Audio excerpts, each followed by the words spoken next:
आज के टाइम में कंपनी सिर्फ प्रॉफिट्स नहीं चाहती, वो चाहती हैं safe work places, employ wellbeing और क्लीन एनवायरनमेंट। और इसी सब का हीरो होता है EHS officer. Hi everyone, welcome back to my channel. Let's start another informative video. The career that we will explore today is silent, invisible but invincible backbone of a business. जी हाँ, आज जिस career की हम बात करेंगे वो silently industry को चलाता है, जान भी बचाता है और एनवायरनमेंट को भी प्रोटेक्ट करता है। लेकिन फिर भी बहुत कम लोग इस करियर के बारे में जानते हैं। In today's video we will break down EHS क्या होता है, ईएचएस ऑफिसर कैसे बन सकते हैं, इसमें क्या सैलरीज होती हैं, कौन से कॉलेजेस, कोर्सेज या सर्टिफिकेशन की जरूरत होती है, फीस कितनी होती है, करियर पाथ क्या होता है, जॉब रोल में आखिर करना क्या होता है, and the biggest thing, why this career is the next big thing, जिसका मतलब है एनवायरनमेंट, हेल्थ एंड सेफ्टी। कि हाँ, इस प्रोफेशन के लोगों को इंश्योर करना होता है कि कंपनी में कोई भी एक्सीडेंट ना हो, सब एम्प्लॉय सेफ रहें, एनवायरनमेंट प्रोटेक्टेड हो, लॉ के जो रूल्स हैं वो फॉलो हों, पॉल्यूशन कंट्रोल बोर्ड के जो रूल्स हैं वो फॉलो हों, फैक्ट्री एक्ट्स जो है वो सही से लागू हों और कहीं पर भी किसी भी प्रकार का इंसिडेंट ना हो, कोई नियर मिसेस ना हो, फायर, केमिकल और मशीनरी की सेफ्टी मेंटेन्ड हो। तो कुल मिला के एम्प्लॉयज की वेलबींग का, सेफ्टी का, हेल्थ का और एनवायरनमेंट का ध्यान रखने वाले लोग ईएचएस ऑफिसर्स होते हैं। Let's discuss who can become an EHS officer. Anybody with a BSc or MSc in environmental science or diploma in safety or advanced diploma in industrial safety, BTech or MTech on fire safety or EHS certification like NEBOSH, OSHA, IOSH. Engineers whether BTech or MTech from mechanical, electronics, instrumentation, E&C और textile और production और petrochemical, इस तरह की engineering किए हुए students भी जो हैं वो अपना करियर ईएचएस ऑफिसर के रूप में बना सकते हैं। We talk about colleges and courses, तो सबसे बढ़िया जो कॉलेज इंडिया में है वो एनआईटी ट्रिची है, जहां टेक होता है इंडस्ट्रियल सेफ्टी में। इसके अलावा आईआईटी खड़गपुर में भी सेफ्टी और एनवायरनमेंट और अर्गोनॉमिक्स को लेके एक इंजीनियरिंग डिग्री है, वो भी बहुत सारे स्टूडेंट्स करके अपना जो करियर है वो ईएचएस में बनाते हैं। इग्नू से भी पीजी डिप्लोमा इन सेफ्टी किया जा सकता है। उसके अलावा जो आरएलआईज और सीएलआई है, सीएलआई का मतलब होता है सेंट्रल लेबर इंस्टीट्यूट है, और ऐसे ही रीजनल कॉलेजेस हैं गवर्नमेंट के जिसको रीजनल लेबर इंस्टीट्यूट आरएलआई कहा जाता है। तो इन जो इंस्टीट्यूट्स में सीएलआई जो है वो मुंबई में है, आरएलआई जो है वो अलग अलग क्षेत्रों में है। तो इन जो इंस्टीट्यूट, ये जो गवर्नमेंट के इंस्टीट्यूट है, इनसे भी यदि कोई advance diploma in industrial safety करता है तो वो भी अपना करियर जो है वो ईएचएस में बना सकता है। आईआईएससी बेंगलोर में भी जो है इस तरह की इंजीनियरिंग अवेलेबल है, जहां पर आप ईएचएस में अपना करियर बना सकते हैं। देहरादून में भी एक बहुत अच्छा कॉलेज है जहां से बीटेक और एमटेक करके स्टूडेंट अपना जो करियर है वो ईएचएस में बना सकते हैं। तो इस और बहुत सारे डिप्लोमा कॉलेजेस भी, फायर डिप्लोमा और जो दूसरा सेफ्टी डिप्लोमा है वो बहुत सारे रीजनल कॉलेजेस में भी इस तरह की डिग्री अवेलेबल होती है। आईटीआईज में भी इसकी डिग्री अवेलेबल होती है, जहाँ पे एटलीस्ट आप एक एंट्री लेवल की जॉब जो है एज अ फायरमैन तो अचीव कर ही सकते हैं। तो बहुत सारे इस तरह के कॉलेजेस हैं जहाँ पे आप जाके अपना कोई इस तरह का डिप्लोमा कर सकते हैं और आप अपना career as a EHS officer शुरू कर सकते हैं। अगर हम सर्टिफिकेशंस की बात करें तो जो इंटरनेशनल सर्टिफिकेशन बहुत ज़्यादा मायने रखती है वो नीबॉश है। अगर किसी ने नीबॉश कर रखा है तो वो वर्ल्ड वाइड बहुत अच्छे से अपना करियर बना सकते हैं। उसके अलावा IOSH है जिसमें आप सर्टिफिकेशन कर सकते हैं, देन ओशा है जिसकी आप सर्टिफिकेशन ले सकते हैं, देन लीड ऑडिटर जो ISO 14001 एंड 45001 है उसकी जो सर्टिफिकेशन है वो भी लोग कर सकते हैं और अपना करियर जो है एज एन ऑडिटर भी और एज एन ईएचएस ऑफिसर भी बिल्ड कर सकते हैं। अगर हम करियर पाथ की बात करें तो जो स्टूडेंट अपना बीटेक वगैरह करके सीधा हायर होते हैं या डिप्लोमा करके अगर आते हैं तो वो सेफ्टी स्टीवर्ड या सेफ्टी सुपरवाइजर लग सकते हैं। उसके बाद they can become EHS officer, उसके बाद वो प्लांट ईएचएस हेड बन सकते हैं, उसके बाद वो ग्रुप ईएचएस हेड बन सकते हैं या कंप्लायंस हेड बन सकते हैं। और बहुत सारे ग्लोबल कंपनीज में ग्लोबल लेवल पे भी इसका रोल रहता है जिसको वो ग्लोबल डायरेक्टर ऑफ सस्टेनेबिलिटी या ग्लोबल डायरेक्टर ऑफ ईएचएस कहते हैं। तो बहुत सारे रोल इंडस्ट्री में रहते हैं, और जितनी ज़्यादा बड़ी इंडस्ट्री होगी मैन्युफैक्चरिंग की या पेट्रोकेमिकल्स जो है, गैस और ऑयल की जो है, तो इस तरह की, या फार्मा है, इस तरह की इंडस्ट्रीज़ में और भी ज़्यादा जो है इसकी रिक्वायरमेंट रहती है। तो EHS ऑफिसर्स जो है वो हर बड़ी मैंडेट, हर बड़ी कंपनी जो है स्पेशली जो मैन्युफैक्चरिंग में, उसके लिए एक तरह का मैंडेट होता है कि उनको EHS ऑफिसर रखना है। Coming to the most exciting part, salaries. जी हाँ, अगर आप एंट्री लेवल EHS ऑफिसर हैं या सेफ्टी स्टीवर्ड हैं तो 18,000 से 35,000 माह जो है सैलरी हो सकती है। लेवल से मिड लेवल की तरफ जाते हैं, आपको थोड़ा एक्सपीरियंस हो जाता है तो 6 से 12 LPA आप एक्सपेक्ट कर सकते हैं, and then at senior level आप 12 to 25 LPA एक्सपेक्ट कर सकते हैं। कंप्लायंस हेड की पोजीशन तक पहुंचते पहुंचते या प्लांट EHS हेड की पोजीशन तक पहुंचते पहुंचते आपकी जो सैलरी है वो 30 to 70 लाख पर एनम भी हो सकती है। और जैसे कि मैंने बात की कि इनमें ग्लोबल रोल्स भी होते हैं और एशिया स्पेसिफिक रोल्स भी होते हैं कि आप कुछ कंट्रीज के आपको हेड बना दिया जाता है, या MNC अगर है तो वो ग्लोबल लेवल पे आपको डायरेक्टर बना दिया जाता है EHS का, तो वहां पे जो सैलरी है वो 1 करोड़ तक भी जा सकती है। But of course as I see in all my videos, अगर आपने 1 करोड़ प्लस सैलरी तक पहुंचना है तो शुरुआत उसकी वही 20-25 हजार की नौकरी से ही होनी है। So start applying, don't wait for it.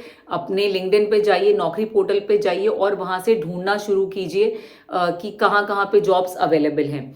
मैं भी ये वीडियो बनाने का जो मुझे आइडिया आया वो तब आया जब मैं EHS के लिए इंटरव्यूज ले रही थी, क्योंकि मेरे पास भी एक पोजीशन है। तो अगर आप EHS का भी आपका एक्सपीरियंस है तो आप हमें कमेंट में बता सकते हैं, and then through LinkedIn I can connect with you and I can call your CV and take your interview. और आप अगर अच्छे कैंडिडेट हुए और आप अगर हमारी रिक्वायरमेंट्स को मीट करते हुए तो we might end up hiring you as well. अगर हम इंडस्ट्रीज की बात करें कि कौन से इंडस्ट्रीज में EHS ऑफिसर्स होते हैं या होने चाहिए हैं, सो इट्स एग्जॉस्टिव लिस्ट। तो आप समझ सकते हैं कि कोई इंडस्ट्री स्पेसिफिक नहीं है कि आपने टेक्सटाइल में ही जॉब करनी है या आपने केमिकल्स में ही जॉब करनी है। वैरिड इंडस्ट्री में इसकी जॉब्स हैं, just to name a few. Pharmaceuticals में इसकी ज़रूरत होती है, हॉस्पिटल्स में इसकी ज़रूरत होती है, केमिकल प्लांट्स में इसकी ज़रूरत होती है, टेक्सटाइल प्लांट्स में इसकी ज़रूरत होती है, स्टील प्लांट्स में इसकी ज़रूरत होती है, FMCG में इसकी ज़रूरत होती है। अगर आप कंस्ट्रक्शन लाइन में, सिविल लाइन में हैं तो उस इंडस्ट्री में भी इसकी ज़रूरत होती है। ऑटोमोटिव प्लांट्स में इसकी ज़रूरत होती है, ऑयल एंड गैस में इसकी ज़रूरत होती है, पावर प्लांट्स में इसकी ज़रूरत है, IT पार्क्स में इसकी ज़रूरत है, और ग्लोबल लेवल पर भी स्पेशली जो गल्फ कंट्रीज हैं वहाँ पे तो इसकी डिमांड बहुत ही ज़्यादा है। जैसे कि आप जानते हैं दुबई है, आबू धाबी है, ये सब जो जगहें हैं इनमें बहुत मैसिव कंस्ट्रक्शंस होती हैं। तो जितनी ज़्यादा कंस्ट्रक्शन का काम होता है उतना ही ज़्यादा हो जाता है इंपॉर्टेंट एक सेफ्टी ऑफिसर। तो वहाँ पे भी बहुत सारे बच्चे इंडिया और पाकिस्तान के वहाँ जाकर जॉब करते हैं, तो वो भी एक ब्राइट करियर है। और स्पेशली अगर आप नीबॉश जैसी सर्टिफिकेशंस कर लेते हैं तो बहुत ही ब्राइट चांसेस हो जाते हैं उन जगहों पर जाकर भी जॉब। अगर हम इंडियन लॉज की बात करें which makes it mandatory to have an EHS officer, तो वो है factories act 1948 and factories amendment rules. उसके अलावा BOCW भी ये अनिवार्य करता है कि आपके पास EHS ऑफिसर होना चाहिए। Then we have environment protection acts, also OSH code that is occupational safety and health 2020 also make it mandatory. Safety rules हैं वो ये बॉन्ड करती हैं एंड बाध्य करती हैं कंपनियों को कि उनके पास सेफ्टी ऑफिसर होना ही चाहिए। हर 1000 बंदों पर आपको कम से कम एक सेफ्टी ऑफिसर चाहिए, और अगर आपके पास 250 से ज़्यादा लोग हैं तो भी आपको एक सेफ्टी ऑफिसर रखना अनिवार्य है। अगर हम सेफ्टी ऑफिसर्स की जॉब रिस्पॉन्सिबिलिटीज की बात करें तो उन्हें बहुत कुछ करना पड़ता है। जैसे कि उन्हें इंश्योर करना है कि 0 एक्सीडेंट्स ना हो एक वर्क प्लेस पे, और यदि एक्सीडेंट या इंसिडेंट होते हैं तो उनकी पूरी इन्वेस्टिगेशन, उनकी पूरी रिपोर्टिंग भी उन्हें करनी होती है। उन्हें PPE मॉनिटरिंग भी करनी होती है कि लोग पर्सनल प्रोटेक्टिव इक्विपमेंट पहनते हैं या नहीं। वो हर प्रोफाइल के लिए अलग होता है। जैसे केमिकल्स में अगर कोई काम कर रहा है तो उसके लिए ग्लव्स भी होगा, वेल्डिंग का काम कर रहे हैं तो आपने वो जो मास्क रहता है और जो गॉगल्स रहते हैं वो लगाने रहते हैं। टेक्सटाइल में आपको कानों में ईयर प्लग्स लगाने हैं, मास्क लगाना है। तो इस तरह से हर जगह का PPE जो है वो अलग होता है। तो उसकी पूरी मॉनिटरिंग, उसको मंगवाना, उसको लोग यूज कर रहे हैं नहीं कर रहे हैं, अगर नहीं यूज कर रहे हैं तो उसकी रिपोर्टिंग करना, ये सारे काम EHS ऑफिसर करता है। फिर पॉल्यूशन के लेवल्स को अंडर कंट्रोल रखना, एनवायरनमेंट के रिलेटेड जितनी चीज़ें हैं उनका ध्यान रखना, उनकी रिपोर्टिंग मैट्रिक्सेस का ध्यान रखना, और जो टूल्स होते हैं, बहुत सारी कंपनीज जो है पोर्टल्स यूज करती हैं, जैसे कि लॉ ऑर्बिट हो गया, जहां पे वो अपनी पूरी कंप्लायंस की रिपोर्टिंग करते हैं। तो अगर ऐसा कोई पोर्टल है तो उस पोर्टल को पूरा अपडेटेड रखना, उसमें सारी जो भी वो कंप्लायंसेस कर रहे हैं उन कंप्लायंसेस को अपडेट करना, ये भी EHS ऑफिसर का काम होता है। लॉ से गवर्न मैंडेट्स हैं उस ऑर्गेनाइजेशन की, उस फैक्ट्री की, वो सब चीजें अपनी टाइम टू टाइम हो रही हैं। एयर का कंसेंट है, वाटर का कंसेंट है, जितनी भी चीजें इस तरह की हैं उन सब चीज़ों का भी वो हमेशा हो और उसकी सर्टिफिकेशन हमेशा एक्टिव हो, इन सब चीज़ों का ध्यान भी EHS ऑफिसर ने रखना है।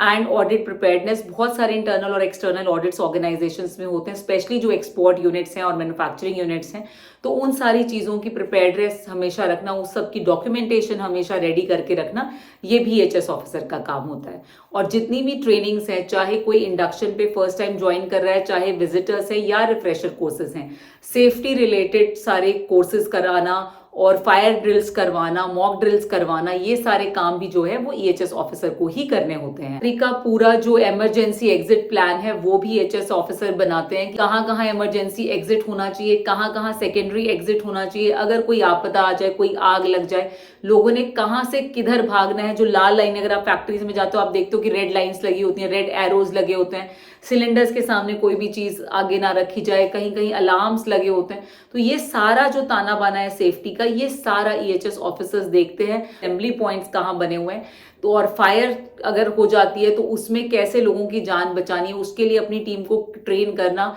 ना सिर्फ फायरमैन को बट इन जनरल जितने भी लोग वहां काम करते हैं उनको ट्रेन करना। तो ये सारा जो दारोमदार है वो EHS ऑफिसर पे होता है। हीरा भी जो है वो EHS ऑफिसर की रिस्पॉन्सिबिलिटी होती है, चमकने वाला हीरा नहीं। Hazard identification and risk assessment, जी हाँ, एक फैक्ट्री में क्या क्या हजार्ड हो सकते हैं, क्या क्या रिस्क हो सकते हैं, उन रिस्क को मिटिगेट कैसे करना है, ये सारे काम भी EHS ऑफिसर करता है। और एम्प्लॉयज की हेल्थ और वेलबींग के लिए अलग अलग इनिशिएटिव्स करना, सेफ्टी वीक सेलिब्रेट करना, सेफ्टी कल्चर को कैसे प्रमोट करना है, उसके लिए स्लोगन कॉम्पिटिशन्स करवाना, ऐसे राइटिंग करवाना, लोगों में एक भावना लेके आना कि सेफ्टी जो है वो एक टेक्निकल चीज नहीं है मगर एक बिहेवियरल चीज है। उन सब चीजों का भी जो सारा काम है वो भी EHS ऑफिसर करते हैं। So you can understand now कि कितना रिस्पॉन्सिबल काम है एक EHS ऑफिसर का। तो अगर आपको डेस्कटॉप पे बैठ के काम करना पसंद नहीं है, you are not a tech person and you love to work on shop floor, और लोगों के लिए आप काम करना चाहते हो, लोगों की सेफ्टी के लिए आप काम करना चाहते हैं, एनवायरनमेंट के लिए आप काम करना चाहते हैं, तो ये एक आपके लिए बहुत ही जबरदस्त करियर हो सकता है। अगर हम ऑडिट्स की बात करें तो EHS ऑफिसर को बहुत सारे ऑडिट्स कराने होते हैं। सबसे पहले तो उनको EHS का इंटरनल ऑडिट कंडक्ट करना होता है, वो खुद भी एज एन ऑडिटर काम करते हैं। उसके अलावा जो एक्सटर्नल ऑडिटर है, जैसे ISO 14001, ISO 45001, इस तरह के जो ऑडिट्स हैं वो भी EHS ऑफिसर कराता है। फिर कस्टमर, अगर आप एक एक्सपोर्ट यूनिट हो और क्लाइंट्स आपके इंटरनेशनल हैं तो उनके जो ऑडिट्स होते हैं वो भी आप ही ने कराने होते हैं EHS ऑफिसर ने, जैसे कि वॉलमार्ट है, टारगेट है, JC पेनी है, जो भी बाहर से कस्टमर्स आते हैं वो भी ऑडिट जो है EHS ऑफिसर कराता है। उसके अलावा सोशल कंप्लायंस ऑडिट्स होते हैं, जैसे सेडेक्स हो गया, स्मेटा हो गया, रैप हो गया, तो इस तरह के जो ऑडिट्स की जिम्मेदारी है वो भी EHS ऑफिसर की होती है। उसके अलावा इंडियन गवर्नमेंट, अगर पॉल्यूशन बोर्ड है या कोई और बॉडीज हैं, फैक्ट्रीज एक्ट के अंडर आने वाली बॉडीज हैं, अगर वो, या DDF हैं, अगर वो कोई ऑडिट कंडक्ट करना चाहते हैं तो वो भी सारा जो कोऑर्डिनेशन है वो EHS ऑफिसर्स ही करते हैं। उसके अलावा जो सेफ्टी और सिक्योरिटी के लिए, अगर आप US से डील कर रहे हैं तो सिटी पैड्स के जो ऑडिट होते हैं EHS ऑफिसर कराता है। उसके अलावा ओक्योटेक्स हो गया, स्टेप के ऑडिट्स हो गए, इस तरह के जो ऑडिट्स हैं वो भी सारे ऑडिट्स EHS ऑफिसर्स करवाते हैं। So you can understand that there are whole lot of audits, documentation and compliances that has to be taken care by the EHS officer. Last but not the least, why EHS is the next big thing. क्यों EHS इतना important career होने वाला है 2025 and beyond.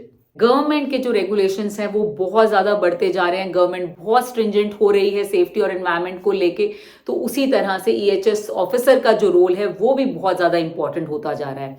उसके अलावा India में, और अगर हम वर्ल्ड वाइड भी बात करें, तो मैन्युफैक्चरिंग की बहुत ज़्यादा बूम है, कंस्ट्रक्शन की बहुत ज़्यादा बूम है, तो इस तरह की इंडस्ट्रीज क्योंकि बढ़ रही हैं, फैक्ट्रीज क्योंकि बढ़ रही हैं, तो उसी तरह से EHS ऑफिसर्स अच्छे ईएचएस ऑफिसर्स की जो डिमांड है वो भी बहुत ज्यादा बढ़ रही है। जीरो टॉलरेंस फॉर एक्सीडेंट्स, जी हाँ, कहीं पर भी लोग, अगर हम ह्यूमन राइट एक्टिविस्ट की भी बात करें या जनरल पब्लिक की भी बात करें, पहले आप बहुत सारे न्यूज सुनते थे स्पेशली कंस्ट्रक्शन साइट्स पे या माइनिंग साइट्स पे कि इतने वर्कर्स मर गए, ये हो गया। अब लोगों की वो टॉलरेंस बिल्कुल नहीं रही है। कोई नहीं चाहता ऐसी जगह काम करना जहां पे एक्सीडेंट्स होते हो। तो ये एक मैंडेट बन चुका है कि जीरो एक्सीडेंट का कल्चर जो है वो एक सब लोग चाहते हैं। एक साइकोलॉजिकल सेफ्टी चाहते हैं लोग कि मैं जहां काम करने जा रहा हूं वहां पे मुझे कोई नुकसान नहीं होगा। तो उसके लिए एक ईएचएस ऑफिसर का होना बहुत ज्यादा जरूरी है। सस्टेनेबिलिटी गोल्स जो है बहुत इंपॉर्टेंट होते जा रहे हैं इंडस्ट्रीज के लिए भी, और जो लीडर्स हैं, जो गवर्नेंस है उसके लिए भी। तो वो भी एक चीज, एक तरह से एक मैंडेट करता है कि एक अच्छे ईएचएस ऑफिसर का एक ऑर्गेनाइजेशन में होना कितना जरूरी है, ताकि वो इन सब चीजों को रेगुलेट कर सके, इन सब चीजों को चला सके। एनवायरनमेंट के प्रति भी लोग बहुत ज़्यादा जागरूक हो रहे हैं। कोई नहीं चाहता कि पॉल्यूशन से या जो पानी निकल रहा है इंडस्ट्रीज से उससे एनवायरनमेंट खराब हो। तो एनवायरनमेंट पर्सपेक्टिव से भी इंडस्ट्रीज भी ये समझ रही हैं कि कितना ज़रूरी है एनवायरनमेंट को प्रोटेक्ट करना, और उसके लिए कितना ज़रूरी है उनको कि वो स्किल्ड ईएचएस ऑफिसर्स रखें जो इस तरह के कामों का ध्यान रख सकें। Other than this you gain a lot of respect. जी हाँ, एक ईएचएस ऑफिसर को बहुत ज़्यादा रिस्पेक्ट मिलती है उनके काम के लिए, क्योंकि वो लोगों के लिए और एनवायरनमेंट के लिए इतना काम करते हैं। उनकी जो डिमांड है वो ग्लोबली बहुत हाई रहती है। जैसे मैंने बोला कि गल्फ कंट्रीज में भी बहुत ज़्यादा डिमांड है इस प्रोफाइल की, और बहुत सारे साउथ एशियंस वहाँ जाके इस जॉब को करते हैं।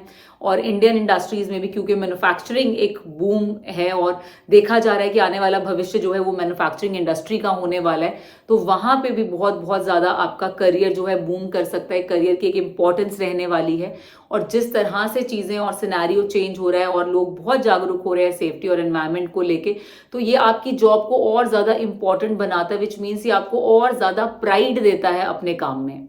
एंड नीडलेस टू से कि ये बहुत पैसा भी देता है। बहुत अच्छा पैसा आप इंडिया में भी कमा सकते हैं और अब्रॉड की जॉब्स में भी कमा सकते हैं। और इंडिया में भी अगर आप एक अच्छे स्तर पर पहुंचते हैं तो ग्लोबल हेड आप बन सकते हैं, डायरेक्टर आप बन सकते हैं। बहुत सारे वैकेंसीज जो है वो डायरेक्टर ईएचएस के भी मार्केट में ओपन रहते हैं। In this profile your work genuinely matters. तो आप ऐसी चीज कर रहे हैं जो लोगों की लाइफ को इम्पैक्ट कर रहा है, जो इंडिया को इम्पैक्ट कर रहा है।